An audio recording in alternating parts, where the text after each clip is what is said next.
This segment is called Simp Moment of the Week, ladies and gentlemen. Simp Moment of the Week.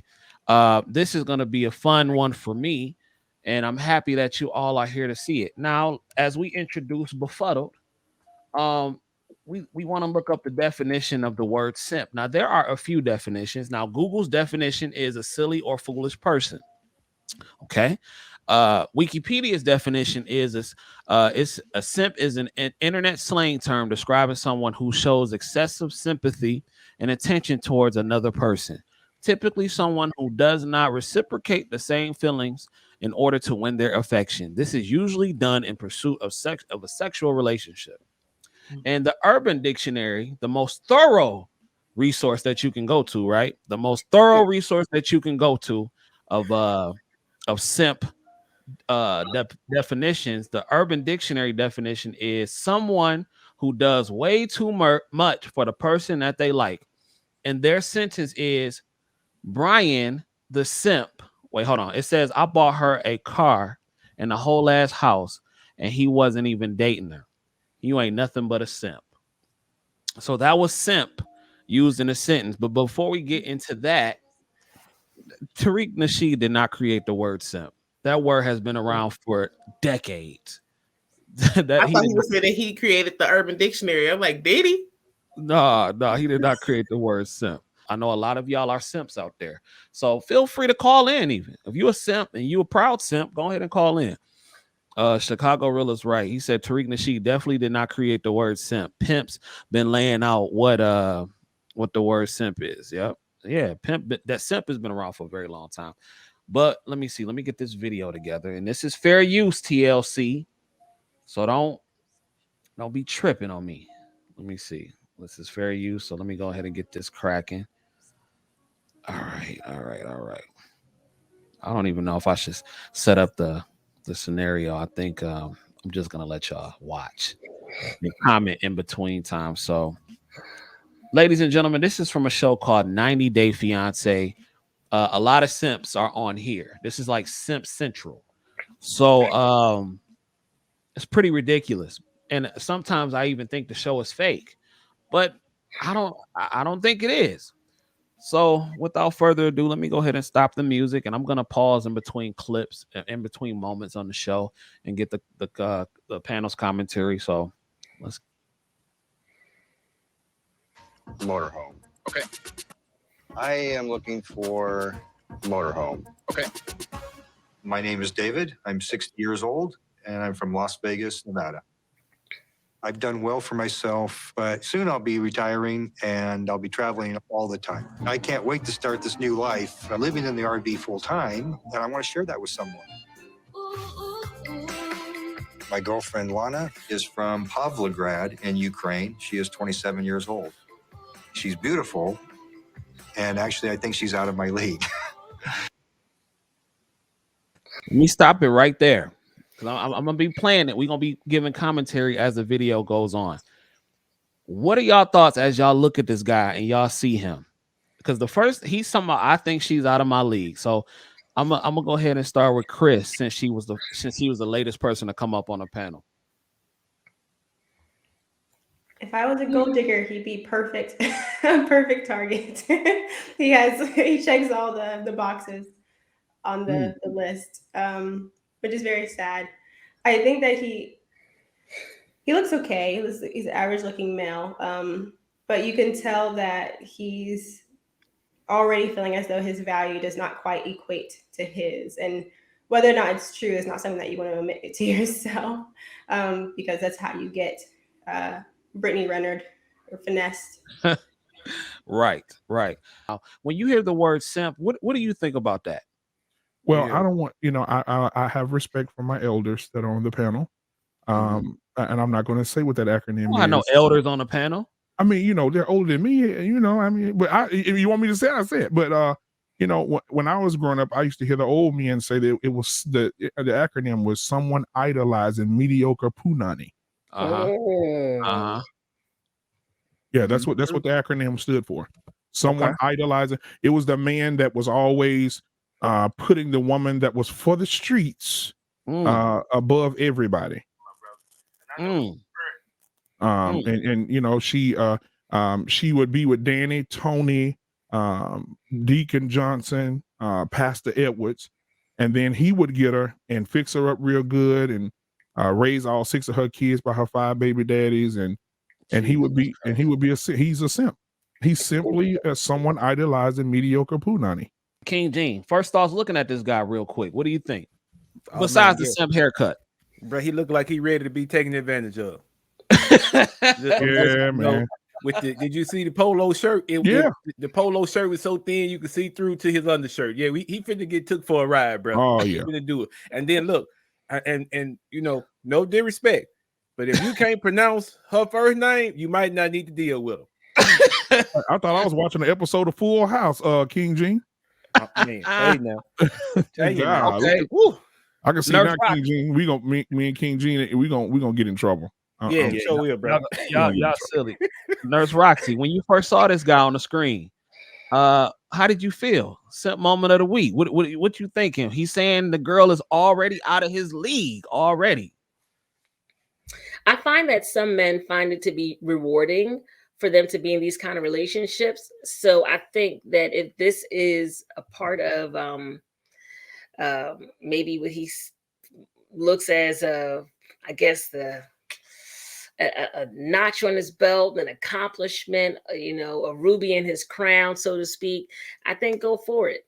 Because at the end of the day, not to pass judgment on her, but I follow this show, I guess, vicariously through other people who watch it, because I don't really watch the show, right? So there is like a trend of these women who are probably looking for green cards. Yeah, hey, maybe that's what she's looking for. So, you know, I think it's kind of a one hand wash the other thing. She's getting something out of it. He's getting something out of it. I mean, she looks pretty beautiful. I can't imagine him not being happy. You know, I'm sure there's a lot of men his age that wish that they could, you know, have that kind of accomplishment if it's an accomplishment for him. Sounds like it's an accomplishment the way he's approaching it. Him saying that she's out of his league. Okay. I mean, Nurse Roxy, if you saw this guy on the street, let's set the scenario real quick before we get back to the video. You got your little dog, you walking down the street, and what's his name? David, or is it Tom? I think it's Tom. Tom walks up to you and say, you know, what's up? What's your first impression if you saw what you saw in this video of Tom? Do you feel like he's a guy from just off that you could take advantage of? Yes, and I have. Oh, okay. And so you did what? So hold that thought before you say you have. Danny, your thoughts, first impression when you saw him, then I'm gonna go on with the video. I thought he looks really smart. Wow. Okay. All right. I'm about to. Anything else you want to add? Just smart. Yeah. I mean, if he feel like she out of his league, then she is. Yep. Over the last 7 years, we've probably spent 5,000 hours chatting. I'm leaving in a few days to go to Ukraine to meet my girlfriend Lana for the first time. I've never met Lana in person. We feel like an old married couple. She's giving me a little icon walking guy doing this. All right. Oh, this man need prayer. 4 hours a day on the internet.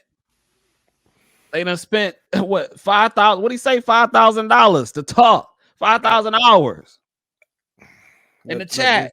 This brother needs something else to do, man. And then he tell me he can't. You know, I'm sorry, man. I'm sorry. It's starting to hit me hard because now you talking to this lady, and the majority of it is text, right? Y'all just typing back and forth, and then when you see her, she can't hear you, you can't hear her. You know, how is she that big of a part of your life, man? How you develop a relationship like that, and then you get to where she, you know.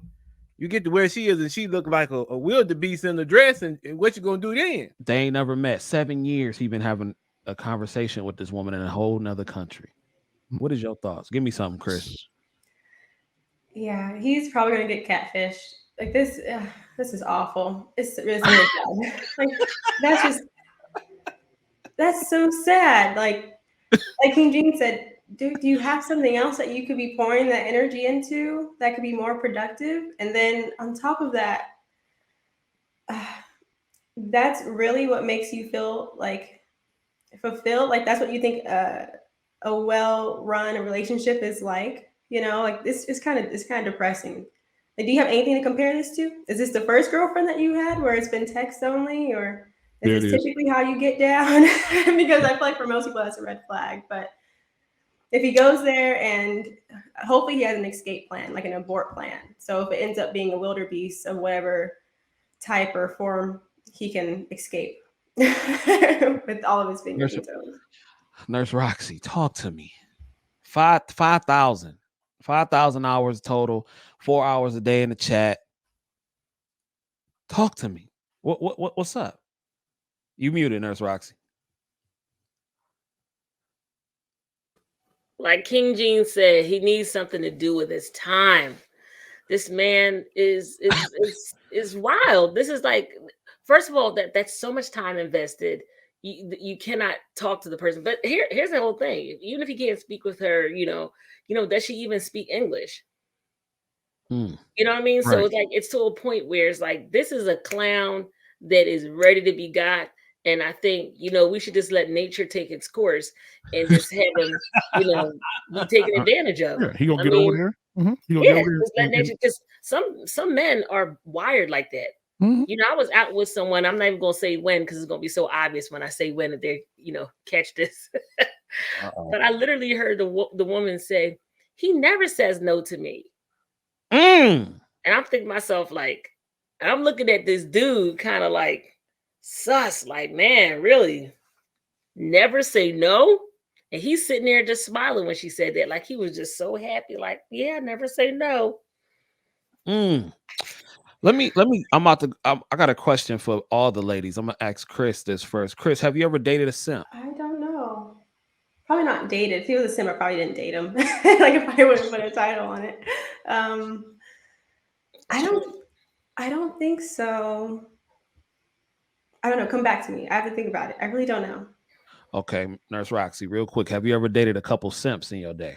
I don't know. What you call a date? Date, like, cause yeah. I mean, y'all may give the simp some sympathy, cooch, but you ain't get no sympathy. But I'm with Chris. That kind of stuff turns me off. Okay. So for me, it's like, no, we're gonna spend that money. Okay. We're gonna go to the mall. I remember one time, I had actually told one of my girlfriends, I said, this guy's been taking me to the mall and everything. I said, come out with us. She came out with us, and his dumb behind was offering to buy her stuff. I was like, and he wasn't even that much older than me, but he was just dumb. Wait, Danny D, have you ever dated a simp real quick? Of course. Did you take advantage of him? Of course. Oh, wow. King Jizzle, what's going on, man? King G, I got to be fair. King G, have you ever been a simp in your life?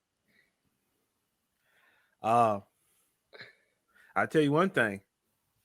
I have been probably, if you talk to some of the ladies that I've probably been the most difficult to deal with. Because first of all, if I'm not married to you or we ain't engaged, I ain't got no money for you. First of all, I ain't got none. So guess what? We can't go shopping because I ain't got no money. Now I make sure you eat. That's cool, no problem. But I ain't got no more money for nothing else.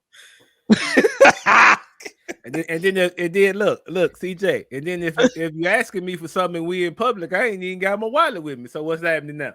What's going on? But see, I'm gonna tell you, I was introduced like the Black Man Unfiltered. I was introduced earlier. We had a girl that stayed right next door to us. Right next door to us. And I called myself, I'm gonna put the Mac down, man. I'm gonna see what I can do. And my daddy said, I will take you out of here. I'm 12 or 13. I'm new to the game. I don't know what's going on. I see her. She in close proximity. That means I ain't got to do too much to get over to the house, And my daddy said, boy, listen, let me tell you something. This is what I want you to do. When you get home from school, sit on the steps. Sit on the steps. And watch how many people come out of that house. They coming out that house for a reason. Just watch. And so I'm doing what daddy said. So I sit on the step. And that day changed my life forever, man. I know that's changed right. my life forever because I was like, listen, it's too many people coming up out of this, and there's some people I know didn't even live on this street. Where they coming from? Man, come on, King Gene, you preaching tonight. And then look, her mom and dad wasn't at home. They was at work. So what's going on? Either they got a mean spade game or the Uno over there popping. I don't know what's happening. Something going on. Dad got me out the simpness real quick. When I was young, I was like 12 or 13 years old. You know, I'm on that simping stuff. Michael Jackson album. That's with that album with the "You Gave Me Butterflies." That album had just came come out. on, Doc. And you know, at 11, 12, I'm loving the album. And I had a crush on this girl named Summer when I was young. And man, I sat there and I took the lyrics from a song called Speechless by Michael Jackson, right? Real simp shit. Like this is probably some real, like some real simp shit. And the lyrics, these are the lyrics, real quick. I'm gonna read you a few of the lyrics. Shout out to this album, though. I think this album is up there with them. But it's the bomb. Here it is. It's called Speechless, the song. I wrote on this paper to this girl. I wrote at 11, 12, talking about some helpless, hopeless. That's how I feel inside. Nothing's real, but all is possible if God is on my side. When I'm with you, I am in the light where I could not be found. It as though I'm standing in a place called hollow ground. Now, what an 11-year-old, 12-year-old got any business writing that on some paper? I gave that to that girl, right? She took it, she read it, she laughed. Number one. Then she took it in the house to all the people. And she like, look what CJ wrote. Look what he wrote me. So now all the adults is reading it. And then my dad get the letter. I bet you he probably don't even remember this if I call him and told him this. He said, nigga, if you don't go outside somewhere, all that simping you doing, you don't even know nothing about that. Man. What you talking about? You had game, CJ. You was young, didn't even know what you was talking about, but when you heard it, you was like, "This is the word." But I'm like, "This is it. This is what girls want to hear." I'm trying. 11 years old. I'm trying to 11, 12. I'm trying to get it in. Like I'm feeling this is what the girls want, and I'm sitting here quoting Michael Jackson talking about some helpless and hopeless. But when I'm listening to it, it sounds good though. The song just sounds good though. I'm sitting here writing this on the paper.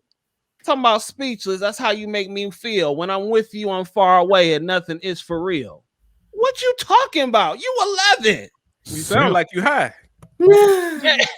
Man, shout out to Chicago Realer. That Heaven Can Wait is hard on that album. That's one of my plan, but I feel slowly. How I'm supposed to walk away when you the one that knows me? Always gotta be a secret, girl. That's what you told me.